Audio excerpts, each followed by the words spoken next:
Sometimes the heaviest chains we carry are the invisible ones forged from our own past failures. After losing my family and my livelihood to the ghosts of war, spending my last $200 on a rusted, abandoned RV felt like the final, desperate act of a ruined man. But when my loyal German Shepherd Duke frantically clawed beneath the rotted floorboards to reveal a hidden secret from the past, he unlocked a final chance for redemption that would change everything. Please subscribe to the Canine Instinct channel, and let's begin today's story.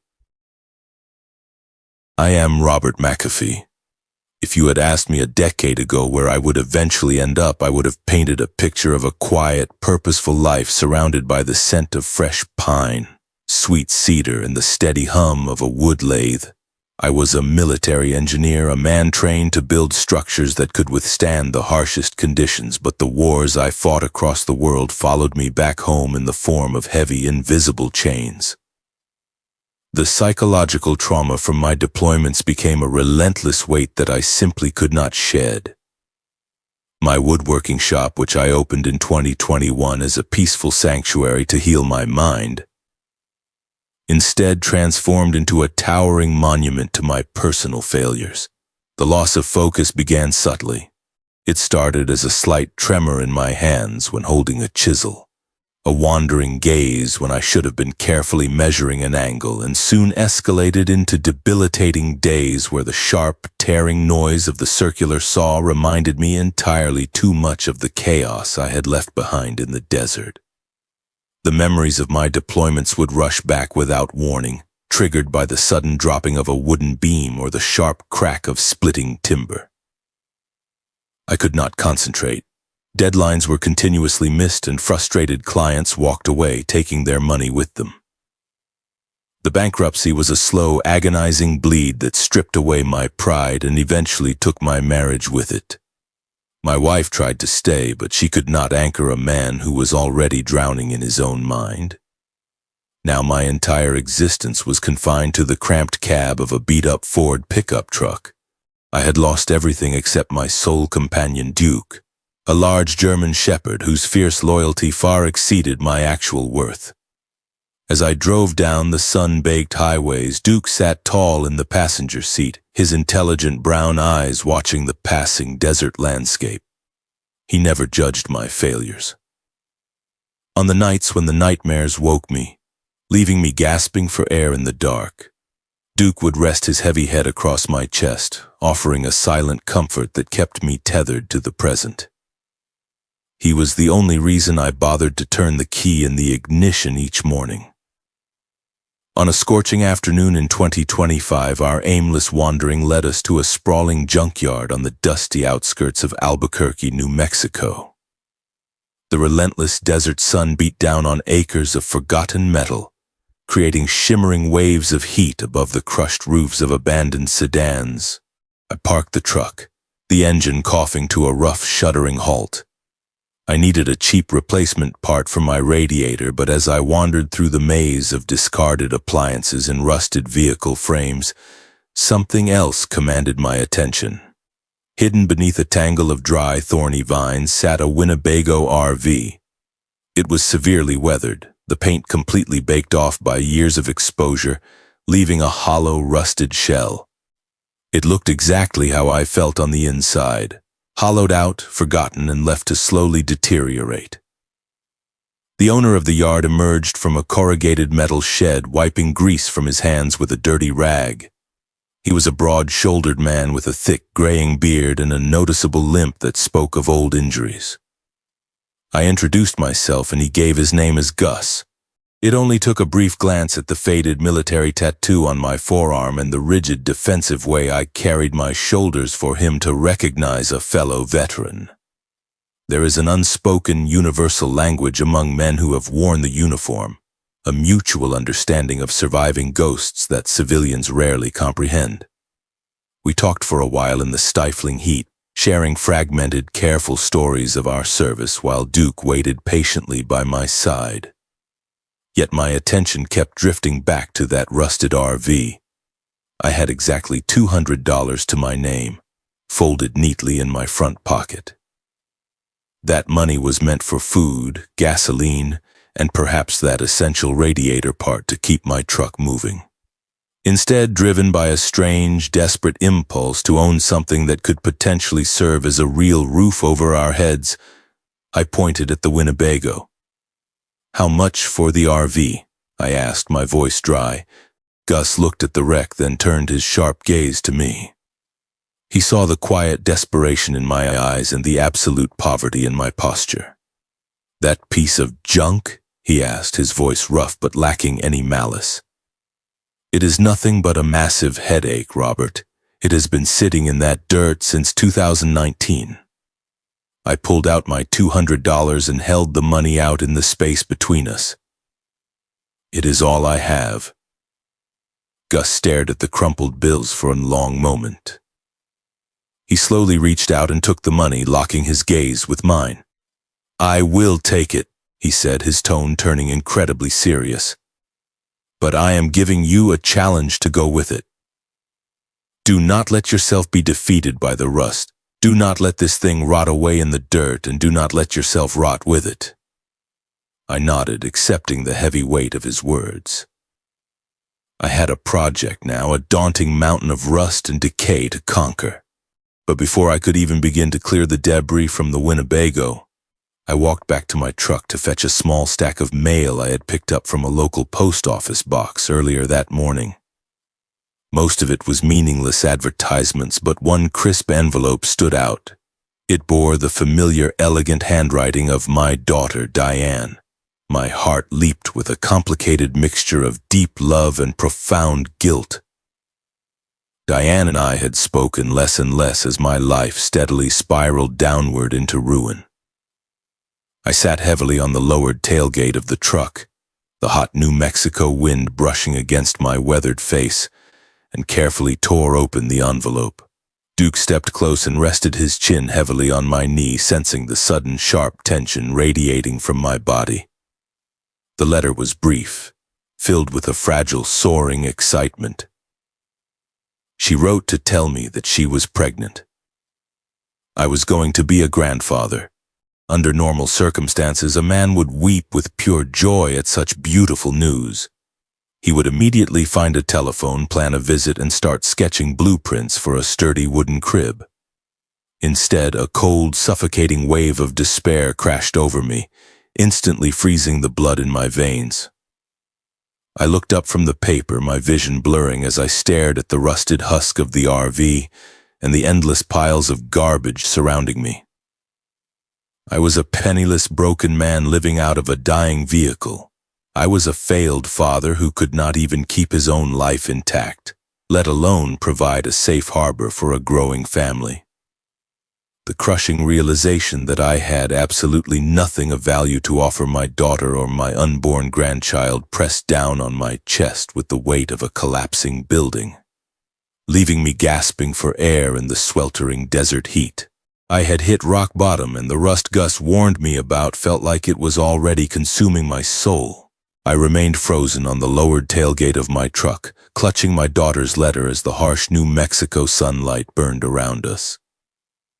The weight of my past failures pressed down on my shoulders, making every breath feel thin and painful. Sensing my complete collapse, Duke trotted over to my side. He was panting heavily in the dry heat, releasing body moisture through his open mouth. He nudged my hands gently, the dark pads of his sweat-dampened paws leaving faint, moist marks against my skin as he pressed his weight against me. His unconditional devotion was the only thing keeping the darkness from swallowing me whole. Suddenly Duke stiffened.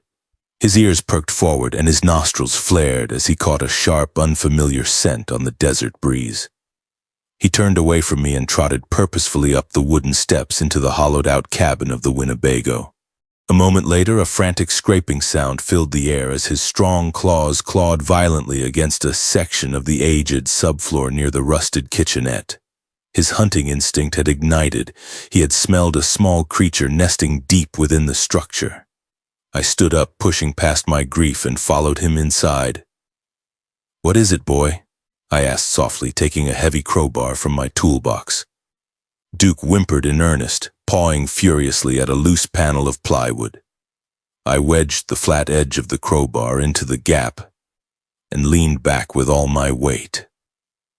With a loud groan of protesting wood and pulling nails, the board popped free. Beneath it, nestled in a dusty pocket of dry insulation where a mouse had recently built a nest, sat a small, flat tin box dulled by time and coated in grime. Curiosity temporarily cleared the fog from my mind.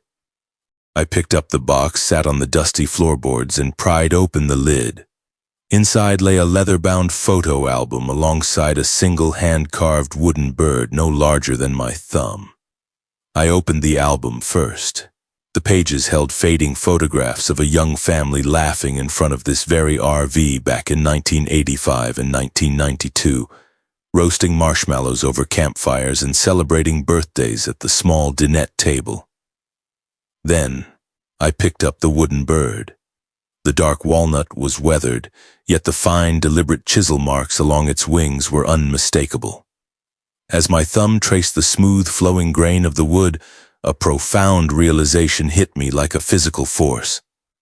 For years, I had blamed my military trauma for ruining my woodworking business, but the truth was far more complex. In my desperate rush to build a commercial empire, I had allowed the pressure of deadlines, client demands, and profit margins to corrupt my craft. I had stopped listening to the wood. I had turned my sanctuary into a high-pressure factory, and in doing so, I had destroyed the very thing meant to heal me. This tiny, humble bird reminded me of why I had fallen in love with woodworking in the first place. 4 days later, while I was in the middle of clearing out rotted insulation, a clean sedan pulled into Gus's lot. The engine cut out, and 2 people stepped into the glaring sunlight. My heart stopped.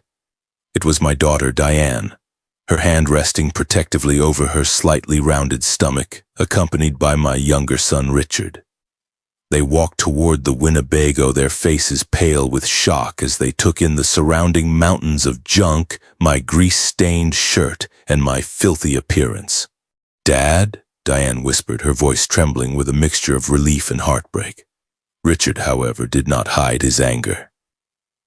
Standing tall with his arms crossed tightly over his chest, his eyes swept over the rusted vehicle before landing on me. "We've been looking for you for weeks, Dad," Richard said, his voice sharp and laced with bitter disappointment. "And we find you here? Living in a dump." "I am working on a project, Richard," I began, trying to keep my tone calm. "I am going to fix this place up." "A project?" Richard interrupted, his voice rising in fury. "You are living out of your truck. You are pouring the last of your sanity into a pile of scrap metal. This is exactly how it started last time, Dad. You get obsessed with an idea, you ignore reality, and everything falls apart." His words hit me with devastating accuracy. He was remembering the unpaid bills, the angry creditors, and the day the bank locked the doors to my shop. He saw this RV not as a harbor of hope, but as a terrifying rerun of my greatest failure. I looked at my son's flushed, angry face and then at Diane's tear-filled eyes, and I realized I had no right to defend myself. Every word he spoke was rooted in the real pain I had caused them. I remained completely silent. I did not offer excuses, nor did I argue. I simply stood there in the dust, accepting his anger as my rightful punishment. I looked down at my hands, calloused, bruised, and bleeding from small cuts earned while tearing out the rotted wood. My stoic silence and those bloodied hands were my only response, a quiet, painful admission that he was right to doubt me. Defeated and exhausted, Richard took Diane by the arm and they returned to their car, leaving behind a cloud of dust and a suffocating silence. After they left, I walked over to Gus's small office. I looked the old veteran in the eye and proposed a trade. I offered to work 4 hours every morning organizing heavy truck axles and hauling scrap metal around his yard in exchange for borrowing his power tools and harvesting reclaimed hardwood from ruined furniture scattered throughout his lot. Gus listened quietly, took a long drag from his cigar and nodded. Work became my therapy. Day after day, I labored under the hot New Mexico sun, ripping out decay and replacing it with clean, fragrant pine panels salvaged from the junkyard.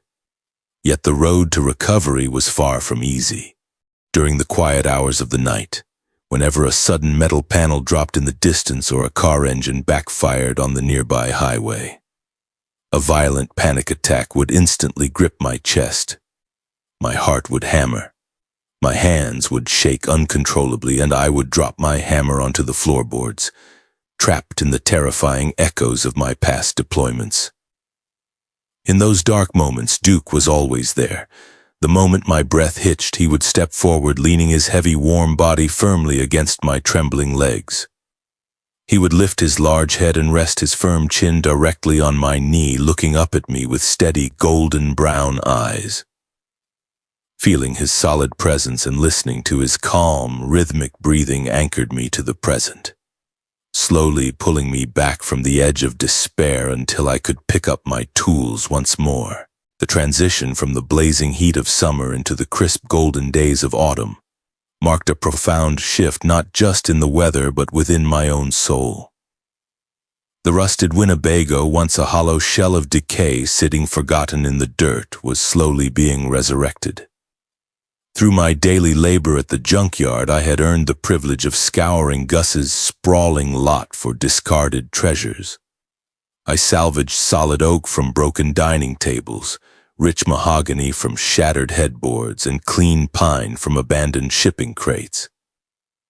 Working with my hands no longer felt like a race against the crushing pressure of a commercial deadline. Stripping away the rust, sealing the roof, and fitting each reclaimed wooden panel into the interior walls became a slow, deliberate act of meditation.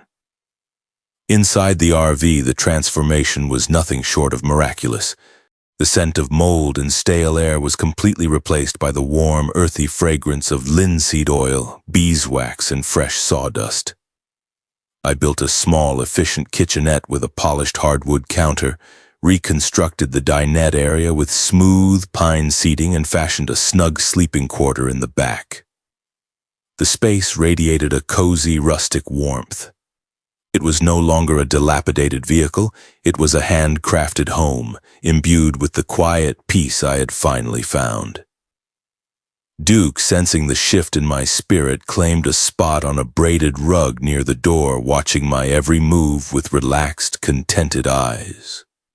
With a heavy reconstruction finished, I turned my attention to the most important task of all. Sitting at the newly built dinette table under the soft glow of a battery-powered lamp, I brought out my finest carving knives. I wanted to speak to my children, but I knew my words had lost their weight long ago. I needed to speak through the only language that still held my truth: the wood. My first project was for the grandchild I had yet to meet.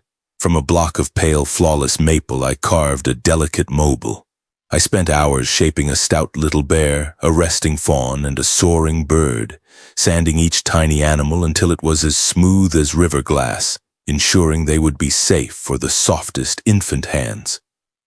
For Diane, I selected a beautiful piece of reclaimed cedar to construct a jewelry box. I focused entirely on the precision of the cuts, inlaying a delicate, twisting vine pattern along the lid to symbolize new life and enduring growth. The final gift, intended for my son Richard, carried the heaviest burden of my guilt. I chose the densest, most resilient piece of oak I could find in Gus's yard. I spent 3 full days constructing a heavy, durable toolbox. I cut the wood with painstaking care, ensuring that the dovetail joints locked together with absolute perfection. The box was practically indestructible. It was a physical representation of the strength and reliability I had failed to provide for him in the past, a silent vow built from sweat and sincerity. When the 3 gifts were completed, I arranged them neatly on the polished dinette table. The late afternoon sun filtered through the pristine windows, casting a warm golden light over the wood grain. My hands trembled slightly as I pulled out my mobile phone. I took a few photographs of the gifts, followed by a wide picture showing the transformed wood-paneled interior of the RV. I opened a text message to Diane and Richard. I typed and deleted my words a dozen times, my chest tight with anxiety. Finally, I settled on a simple, hesitant message. I finished my project. I made these for you. I would love for you to come and see the home I have built whenever you are ready. I pressed send. For 2 agonizing days, the silence from my phone was deafening. I paced the narrow length of the RV, adjusting curtains that were already straight and wiping down surfaces that were already immaculate. Duke followed my pacing with his eyes, occasionally letting out a soft sigh and nudging his wet nose against my hand to keep me grounded. On the afternoon of the 3rd day, the distinct crunch of tires rolling over the gravel driveway broke the quiet of the junkyard. I stepped out of the RV, my heart hammering fiercely against my ribs. The familiar sedan rolled to a stop and the doors opened. Diane and Richard stepped out into the autumn air. Their expressions were guarded, their shoulders tense, bracing themselves for another disappointment. "Come inside," I offered, my voice barely a whisper. They walked up the wooden steps, hesitating at the threshold before stepping into the cabin. The moment they crossed into the RV, the defensive posture drained entirely from their bodies. They stood in stunned silence, their eyes wide as they took in the glowing wood panels, the flawless cabinetry, and the undeniable warmth of the space. They were completely overwhelmed. This was not the chaotic, desperate mess of my old woodworking shop. This was a sanctuary. Their gaze eventually landed on the dinette table where the 3 gifts rested in the sunlight. Diane brought a hand to her mouth, tears instantly pooling in her eyes as she recognized the exquisite craftsmanship of the cedar jewelry box and the delicate maple mobile waiting for her unborn child. Richard slowly walked toward the table. He reached out and placed his hands on the solid oak toolbox. He ran his fingers along the seamless joints, feeling the immense care and labor poured into its creation. His breath hitched and he lowered his head. When he finally looked up at me, tears were streaming down his cheeks. "I am so sorry, Dad," Richard cried, his voice breaking under the weight of his realization. I was so angry. I only saw the financial risks. I thought you were just throwing everything away again. I did not realize you were trying to heal yourself. The dam broke within my own chest. I stepped forward, closing the distance between us, and pulled my son into a fierce, tight embrace. Richard buried his face in my shoulder, and I held him as if my life depended on it. You had every right to be angry, Richard," I confessed, my own tears soaking into his jacket. "I was a failed father. I let the darkness win, and I let you down when you needed me most. But I built this home to show you that I am standing back up. This is my promise to both of you. I will never fall again." Diane stepped forward, wrapping her arms around the both of us. We stood there in the center of the wooden sanctuary I had built from the ruins of my life, a family embracing in a long overdue reunion of forgiveness and healing. Duke trotted over, his tail wagging gently, and pressed his warm body against our legs, completing the circle. Later that evening, as the sun dipped below the New Mexico horizon, the 3 of us sat around the dinette table. We spread out a map across the smooth wood, drinking hot coffee and looking toward the upcoming spring of 2026. We were no longer chained to the failures of the past. We were planning our maiden voyage, ready to embark on new journeys together in the RV, with Duke faithfully guarding the way forward.